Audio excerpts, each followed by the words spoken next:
Kader Demokrat Andi Arief misalnya dengan nada keras menyentil Jokowi harus netral. Bapak tahu nggak kenapa harus netral?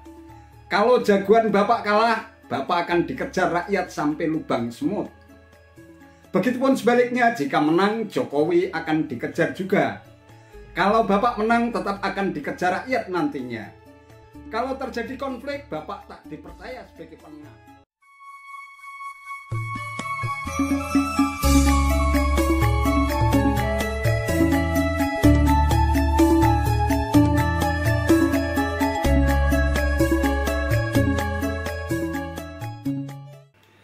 Assalamualaikum warahmatullahi wabarakatuh. Salam sejahtera untuk kita semua, salam budaya. Sahabat-sahabat tercinta sebangsa dan setanah air yang sangat saya hormati, bagikan sebuah permainan catur. Usai Jokowi melakukan langkah kuda-kuda politik dengan mengundang 6 ketua umum parpol pendukung pemerintahan Jokowi tanpa ketua umum Partai Nasdem Surya Paloh untuk hadir di istana pada tanggal 2 Mei 2023 yang lalu, tampaknya membuat Partai Demokrat blingsatan dan gelagapan.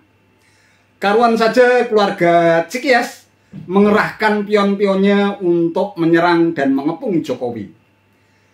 Kader Demokrat Andi Arief misalnya dengan nada keras menyentil Jokowi harus netral.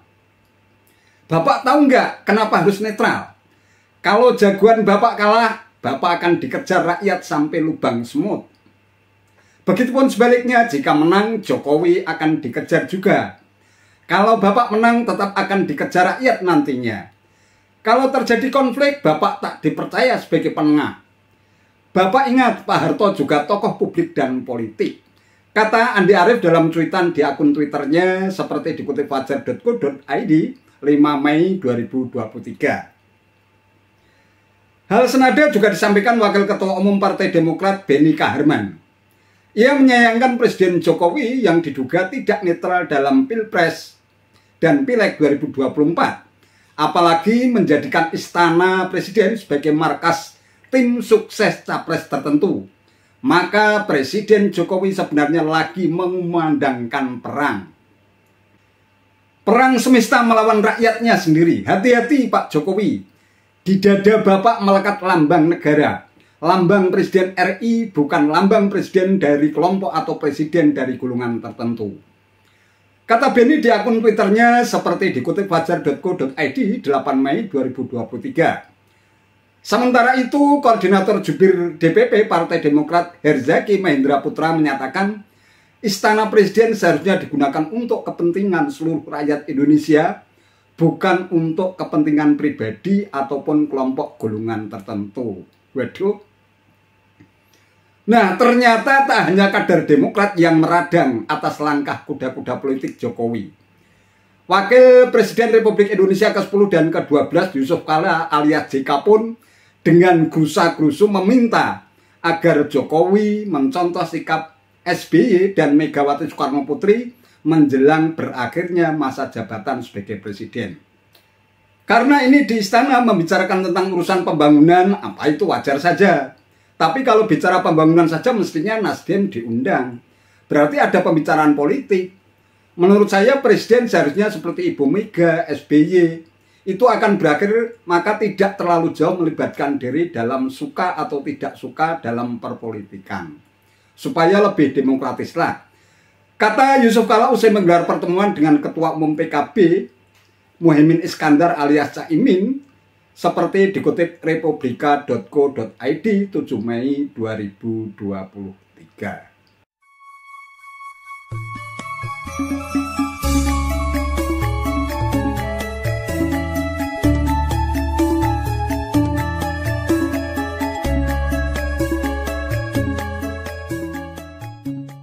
Lantas bagaimana reaksi Presiden Jokowi menghadapi serangan yang begitu gencar yang ditujukan kepada dirinya?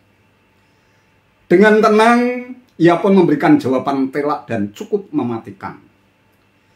Presiden Jokowi bilang, dalam politik itu wajar-wajar saja, biasa. Dan saya itu adalah pejabat publik sekaligus pejabat politik. Jadi biasa kalau saya berbicara politik, ya boleh dong. Semuanya dibicarakan. Utamanya terkait politik yang menyangkut negara ke depan akan seperti apa tantangannya.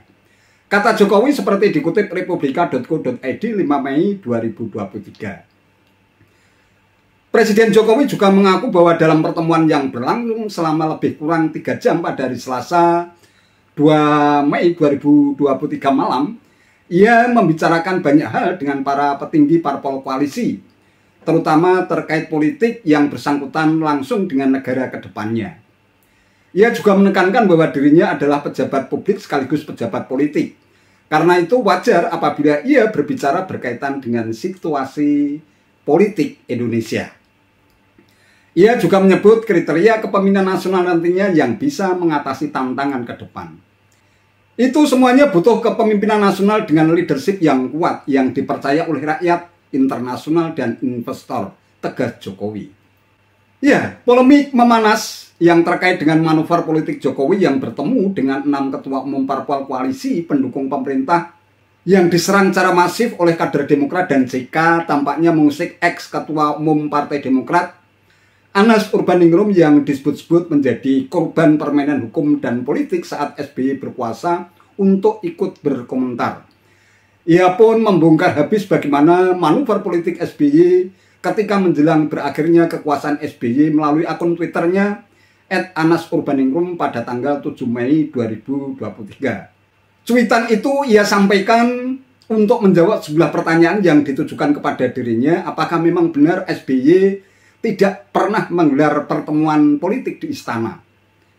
Dengan tegas, Anas menyatakan bahwa SBY juga seringkali menggelar pertemuan dengan parpol pendukung pemerintahannya. Ia pun menulis testimoninya lewat tulisan tangan yang diunggah oleh admin akun Twitternya. Dalam tulisannya itu, Anas menyatakan salah satu peristiwa pertemuan partai koalisi di istana adalah pada saat Pak SBY mengundang seluruh partai koalisi kecuali PKS.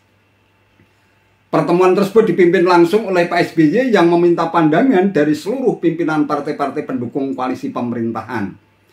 Suasana dan materi pembicaraan tentu tidak dapat saya ceritakan pada kesempatan ini. Pada tulisannya di lembar yang lain, Anas juga menyatakan untuk pemerintahan produk dari koalisi mengadakan pertemuan di istana adalah wajar. Istana adalah kantornya presiden yang memimpin koalisi dari pemerintahan tersebut.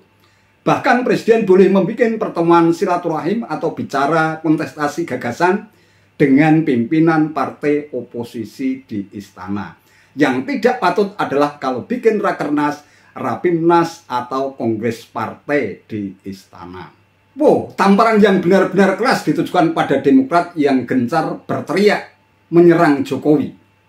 Hal senada juga disampaikan loyalis Anies yang juga Ketua Umum Partai Kebangkitan Nusantara alias PKN, I Gede Pasek Suardika. Ia juga memberikan tamparan keras kepada Partai Demokrat dan Yusuf Kala. Menurutnya, Demokrat dan Yusuf Kala seharusnya tidak menyoal hal itu. Sebab pertemuan kepala negara dengan ketua umum parpol pendukung pemerintah itu adalah hal wajar. Tidak ada yang salah dengan hal itu. Hal yang wajar itu nggak usah sensi apalagi galau. Presiden bisa bicara soal ekonomi, sosial, budaya, agama, sampai politik di istana. Kenapa ada parpol yang sewot atau mantan wapres yang dongkol? Kata Pasek seperti dikutip populis.id 8 Mei 2023. Pasek melanjutkan pertemuan antara kepala negara dengan petinggi-petinggi parpol koalisi di istana bukan hal baru terjadi kali ini saja. Presiden terdahulu, kata I Gede Pasek, juga pernah melakukan hal yang sama. Untuk itu dia menilai Partai Demokrat dan Yusuf Kala sedang berupaya menjatuhkan Jokowi. Namun isu yang mereka pakai basi dan tidak relevan, sebab dulu Presiden SBY juga sempat mengadakan pertemuan dengan Ketua Umum Parpol pendukung pemerintah di istana. Janganlah mencari-cari isu yang sebenarnya tidak ada masalah lalu dipermasalahkan. Wajar saja Presiden membahas politik, ya dengan partai politik, masa dengan majelis keagamaan, tegasnya. Ia menyatakan kendati PKN tidak turut serta dalam pertemuan di istana bersama Jokowi, tetapi bukan berarti pihaknya harus menolak hal-hal tersebut.